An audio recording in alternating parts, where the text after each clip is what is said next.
कहानी की शुरुआत में फिल्म का लीड कैरेक्टर जॉन गैरेटी दिखाया जाता है। जॉन पेशे से एक स्ट्रक्चरल इंजीनियर है जो बड़े बड़े स्काई स्क्रेपर्स बनाता है। वह एक साधारण इंसान है जो अपनी रोजमर्रा की जिंदगी में व्यस्त रहता है। उसके घर में पत्नी एलिसन और छोटा बेटा नेथन है। शुरुआत में ही हमें यह भी पता चलता है कि जॉन और एलिसन के रिश्ते पूरी तरह सही नहीं चल रहे हैं।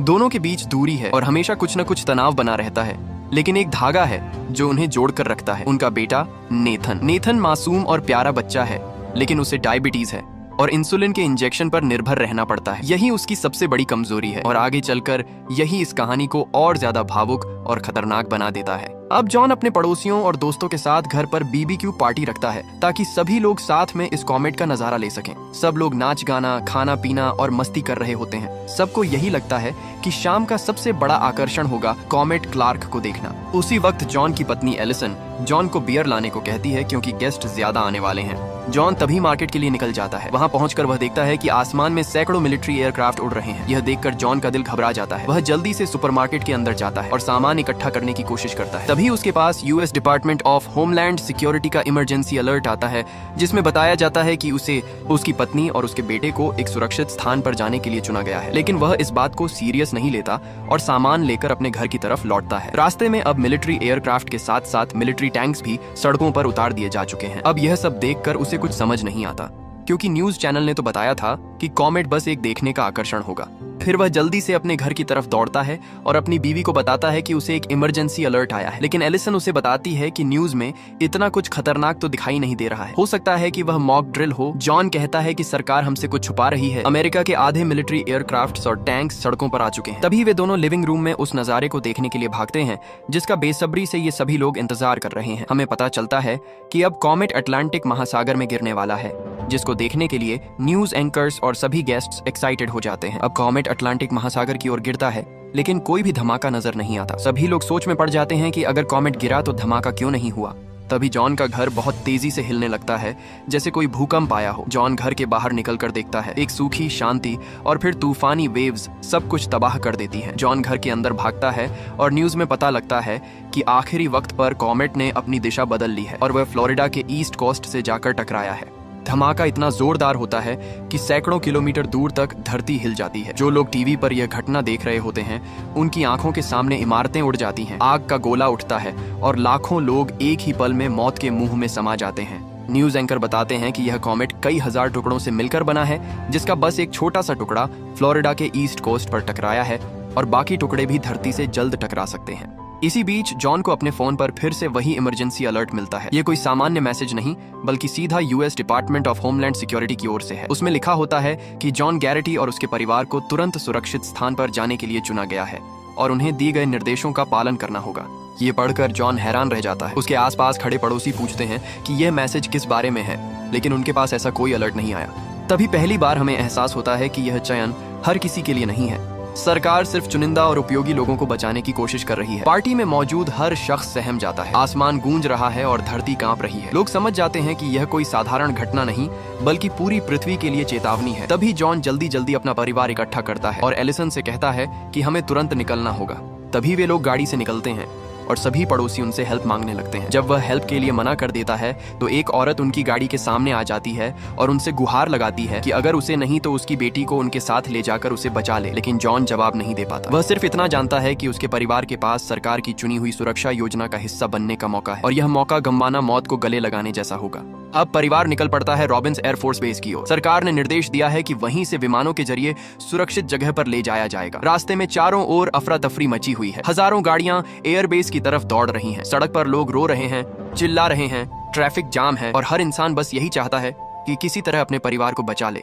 जॉन को बार बार अपने फोन पर सरकार की चेतावनियां मिल रही होती हैं। केवल वही परिवार एयरबेस में प्रवेश कर सकते हैं जिन्हें विशेष ग्रीन ब्रेसलेट दिया गया है। जॉन को यह ब्रेसलेट दिया गया है और वह अपने बेटे और पत्नी के साथ गाड़ी में बैठा है। लेकिन जैसे जैसे वे एयरबेस के करीब आते हैं, भीड़ और गुस्सा बढ़ता जाता है। एयरबेस के गेट पर पहुंचते ही उनका सामना सख्त सुरक्षा से होता है। वहां हजारों लोग खड़े हैं जो अंदर घुसना चाहते हैं, लेकिन सैनिक उन्हें धक्का देकर रोक रहे हैं। जॉन और उसका परिवार ग्रीन ब्रेसलेट दिखाकर अंदर जाने में सफल होते हैं, जहां उन्हें बोइंग के बड़े बड़े हवाई जहाज दिखाई देते हैं और उनकी सांसों में एक पल के लिए राहत आती है कि अब वे सुरक्षित हैं। लेकिन यह राहत ज्यादा देर टिकती नहीं।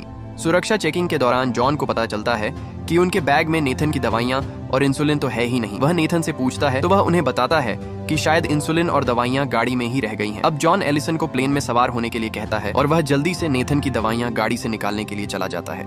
काफी देर हो जाती है तो एलिसन एक सैनिक से अपने पति के बारे में पूछने लगती है। इसी दौरान सैनिकों को पता चलता है कि नेथन डायबिटीज का मरीज है और वह इंसुलिन पर निर्भर है। अचानक माहौल बदल जाता है। सैनिक कहते हैं कि सरकारी नियमों के अनुसार जिन लोगों को गंभीर बीमारियां हैं उन्हें इस प्रोग्राम में शामिल नहीं किया जा सकता, क्योंकि ऐसे लोग भविष्य में सर्वाइवल मिशन के लिए बोझ साबित होंगे। यह सुनते ही एलिसन का दिल टूट जाता है। वह रोते हुए कहती है कि यह अन्याय है। वह उनके सामने बहुत विनती करती है, लेकिन सैनिक किसी की नहीं सुनते। आखिर में एलिसन कहती है कि अगर आप मेरे बेटे को नहीं जाने दे रहे तो कम से कम मेरे पति को ढूंढ दीजिए, जो शायद अभी तक उस प्लेन में सवार हो चुका होगा। सैनिक मदद करते हैं पर उनको जॉन का पता नहीं मिलता और वो लोग एलिसन और उसके बेटे को मिलिट्री बेस से बाहर निकाल देते हैं। दूसरी तरफ हमें जॉन को दिखाया जाता है जो अभी भी एलिसन और उसके बेटे को ढूंढ रहा है। तभी प्लेन उड़ने वाला होता है और वो उसमें चढ़ जाता है। उसे लगता है कि वो लोग भी किसी दूसरे प्लेन में चढ़ चुके होंगे। तभी एक आदमी उसके हाथ में नेथन की दवाई देख के पूछता है कि तुमको दवाई के साथ प्लेन में किसने चढ़ने दिया, क्योंकि किसी भी बीमार इंसान को प्लेन में एंट्री नहीं है। तब जॉन को समझ आता है कि उसकी पत्नी और बेटा प्लेन में आए ही नहीं है, लेकिन तब तक प्लेन उड़ान भर चुका था। जॉन किसी तरह प्लेन रुकवाता है और उतरने लगता है। तभी सामने से हजारों लोगों की भीड़ मिलिट्री बैरियर्स को तोड़कर बेस के अंदर आ जाती है। ये देखकर सैनिकों को गोलियां चलानी पड़ती हैं, जिससे प्लेन का फ्यूल लीक होने लगता है और चारों तरफ अफरा तफरी मच जाती है और तभी प्लेन में आग लग जाती है। लेकिन जॉन किसी तरह इस हादसे से बचकर बेस से बाहर आ जाता है। एयरबेस से निकाले जाने के बाद कहानी का माहौल और ज्यादा अंधेरा और डरावना हो जाता है। आसमान में बार बार कॉमेट के टुकड़े गिर रहे हैं और हर बार एक नए शहर का नाम तबाही की खबरों में जुड़ रहा है। लोग अब यह समझ चुके हैं कि यह कोई साधारण कॉमेट नहीं, बल्कि पूरी पृथ्वी पर मौत का साया है। जैसे जैसे दुनिया में तबाही बढ़ रही है, इंसानों के बीच का भरोसा, इंसानियत और नैतिकता धीरे धीरे टूटने लगती है। जॉन अपने परिवार को ढूंढने की कोशिश करता है। जॉन चारों ओर दौड़ता है, नाम पुकारता है, लेकिन उसे पत्नी और बेटा कहीं नहीं दिखते। दोनों के बीच कोई संपर्क नहीं रह जाता। वह अपनी गाड़ी के पास जाता है, जहां उसे एक नोट मिलता है कि उसकी पत्नी उसके बेटे को लेकर अपने पापा के घर जा रही है। यह देखकर जॉन की सांस में सांस आती है, लेकिन यह जुदाई बेहद भावुक और डरावनी है। क्या ये लोग दोबारा मिल पाएंगे या नहीं? उधर एलिसन अपने बेटे को लेकर अपने पिता के घर जाने का फैसला करती है। उसे लगता है कि अगर सरकार ने हमें नहीं बचाया तो शायद पिता की छत तले वे सुरक्षित रह पाएंगे, लेकिन उससे पहले उसे नेथन के लिए दवाइयों का इंतजाम करना होगा। वह सड़क पर निकल पड़ती है। वह एक सुपरमार्केट में जाती है। वहां भी अफरा तफरी मची हुई है। तभी वहां गोलियां चलने लगती हैं। किसी के पास खाना नहीं है और सबको यह डर है कि आने वाले कुछ घंटों में हालात और बदतर होंगे, इसीलिए लोग एक दूसरे को मारने में भी नहीं हिचक रहे। एलिसन किसी तरह वहां से निकल भागती है और रोड पे लिफ्ट मांगती है। इसी बीच एलिसन एक बहुत बड़ी गलती कर बैठती है। वह मदद की तलाश में एक अजनबी परिवार से लिफ्ट लेती है। शुरुआत में वह परिवार बहुत अच्छा और सहयोगी लगता है। वे कहते हैं कि वे भी किसी सुरक्षित जगह की तलाश में हैं और एलिसन व नेथन को अपनी गाड़ी में बैठा लेते हैं। लेकिन धीरे धीरे उनकी असली नीयत सामने आती है। जब उन्हें पता चलता है कि नेथन के पास ग्रीन ब्रेसलेट है तो वे लालच में आ जाते हैं। उस परिवार को लगता है कि अगर वे नेथन का ब्रेसलेट ले लें तो शायद उन्हें भी एयरबेस में जगह मिल जाएगी। दूसरी तरफ हम जॉन को देखते हैं। रास्ते में उसे कुछ लोग मिलते हैं जो भाग रहे हैं। इस अफरा तफरी में हर किसी को सिर्फ अपनी जान की पड़ी है। जॉन देखता है कि लोग दवाइयों और खाने पीने की चीजों के लिए एक दूसरे को मारने पीटने लगे हैं। सुपरमार्केट्स लूट लिए जाते हैं, सड़कों पर गाड़ियां छोड़ दी जाती हैं और पुलिस भी हालात संभाल नहीं पा रही। ये देखकर जॉन को समझ आता है कि अब दुनिया सभ्यता के नियमों से बाहर निकल चुकी है। अब जो ताकतवर है वही जिंदा रहेगा। जॉन एलिसन को कॉल करने की कोशिश करता है और अचानक से उसका कॉल लग जाता है और एलिसन उसे बताती है कि वह अपने पापा के घर जा रही है, लेकिन आवाज कट रही होती है। फिर भी जॉन उसी दिशा में निकल पड़ता है। रास्ते में वो एक टेम्पो में लिफ्ट लेता है।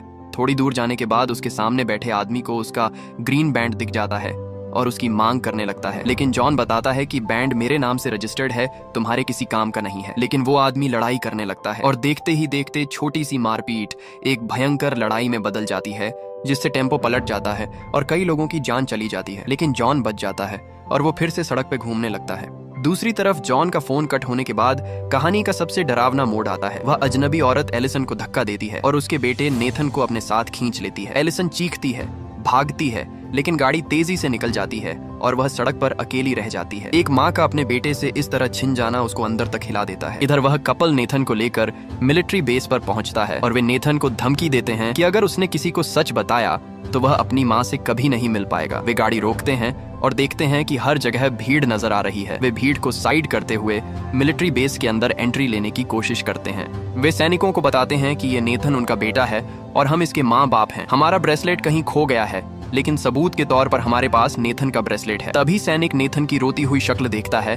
तभी नेथन भी सच उगल देता है कि इन लोगों ने मेरी माँ को रास्ते में धक्का दे दिया और मुझे अगवा करके यहाँ लेकर आ गए हैं। सैनिक तभी नेथन को उस कपल से छीन लेता है और कपल को हथकड़ियों में डाल देता है और नेथन को सेफली बेस के अंदर ले जाते हैं। अब एलिसन बेतहाशा भागती है और उसे कुछ लोग मिलते हैं जो उसे मिलिट्री बेस तक लिफ्ट देते हैं। वह मिलिट्री बेस पहुंचती है और चिल्ला चिल्ला कर सबसे पूछती है कि उसका बेटा कहाँ है। वह बताती है उसके बेटे का नाम नेथन है और उसे कपल ने अगवा कर लिया था, लेकिन किसी को कुछ समझ नहीं आता।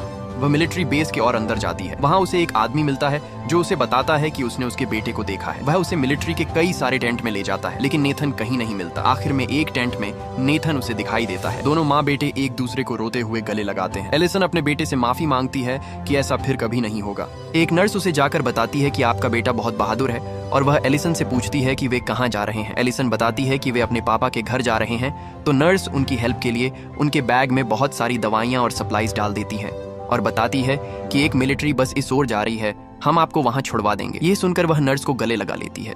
यहाँ तक पहुंचते पहुंचते मूवी का माहौल बेहद गहरा और भावुक हो जाता है। एक तरफ जॉन अकेला और घायल है जो अपनी पत्नी और बेटे से मिलने की कोशिश कर रहा है। दूसरी तरफ एलिसन और नेथन भी अभी तक पूरी तरह सेफ नहीं है और आसमान में हर गुजरते मिनट के साथ कॉमेट के और टुकड़े गिरते जा रहे हैं। धरती के हिस्से तबाह होते जा रहे हैं। जॉन जैसे तैसे एलिसन के पिता के घर पहुंचता है और वहां देखता है कि एलिसन और उसका बेटा अभी तक वहां नहीं पहुंचे हैं। अब एलिसन का पिता और जॉन घबरा जाते हैं, कॉल करने के लिए भागते हैं और इधर हम एक मिलिट्री बस को इलाके में आते हुए देखते हैं। उसमें से एलिसन और नेथन निकलते हैं। निकलने के बाद एलिसन एक लोकल फोन बूथ से जॉन को कॉल करती है। तभी जॉन और उसके पिता उन दोनों को लेने के लिए भागते हैं और आखिरकार यह परिवार इकट्ठा हो जाता है। लेकिन यह खुशी बस कुछ देर की ही थी।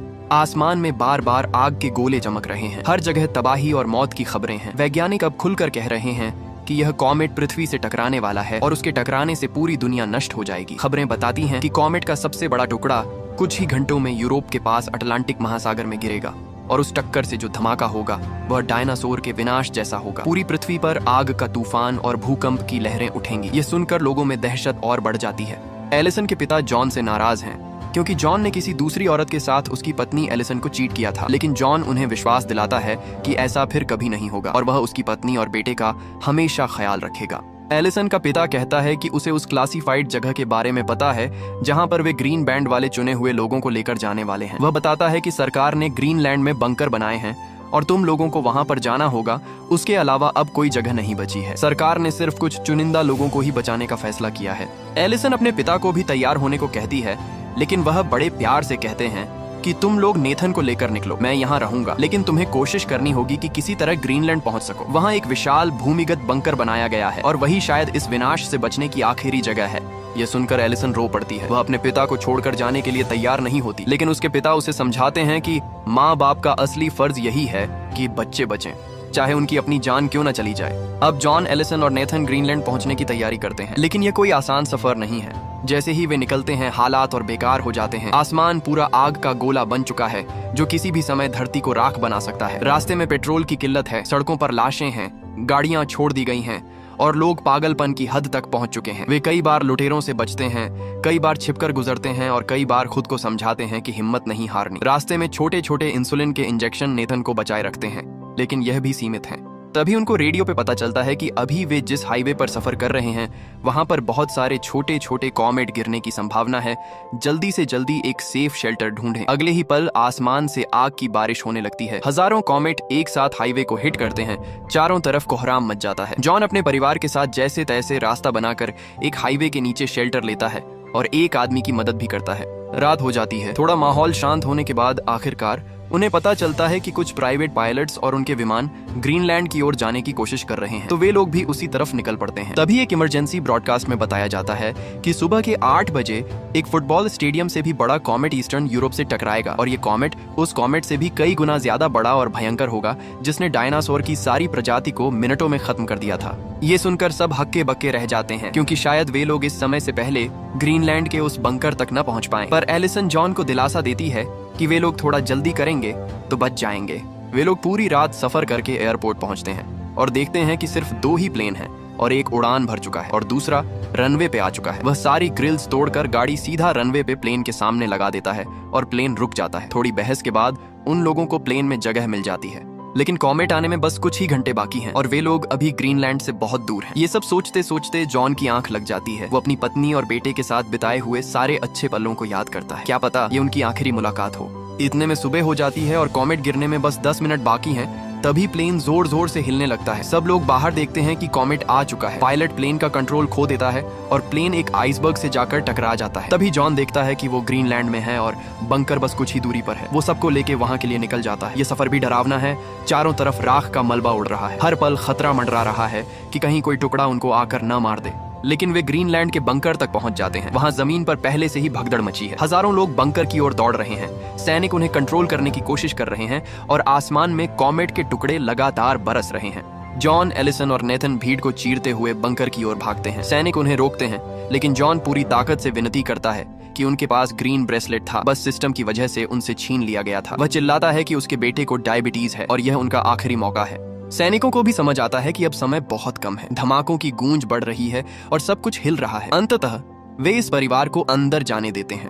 बंकर का सीन बेहद तनावपूर्ण है। जैसे ही दरवाजे बंद होते हैं, एक विशाल धमाका होता है। कॉमेट का सबसे बड़ा टुकड़ा अटलांटिक महासागर में गिर चुका है। भूकंप जैसी लहरें पूरी पृथ्वी को हिलाती हैं। ऊपर की सतह पर सब कुछ जल रहा है और राख का तूफान हर दिशा में फैलता है। लेकिन बंकर के अंदर बैठे लोग एक दूसरे को कसकर पकड़ते हैं और दुआ करते हैं कि यह भयावह पल कट जाए। 9 महीने बीत जाते हैं। बंकर का दरवाजा खोला जाता है। बाहर निकलते ही सब देखते हैं कि पृथ्वी अब पहले जैसी नहीं रही। शहर खंडहर बन चुके हैं, जंगल राख में बदल गए हैं और आसमान काला पड़ गया है। लेकिन सबसे महत्वपूर्ण बात यह है कि जीवन अब भी बचा है। धीरे धीरे लोग बंकर से बाहर निकलते हैं और दुनिया को फिर से बनाने की उम्मीद के साथ एक दूसरे की ओर देखते हैं। फिल्म का अंत बेहद भावुक और आशावादी है। जॉन, एलिसन और नेथन हाथ थामे खड़े होते हैं और उनके पीछे बची हुई मानवता खड़ी होती है। तबाही सबको तोड़ चुकी है, लेकिन परिवार की ताकत और इंसान की जीने की इच्छा ने उन्हें एक नया मौका दिया है। ये मैसेज साफ है, चाहे हालात कितने भी बुरे हों, इंसान तब तक हार नहीं मानता जब तक उसके पास अपने अपनों का साथ है। और इसी के साथ हमारी ये रोमांचक कहानी खत्म होती है।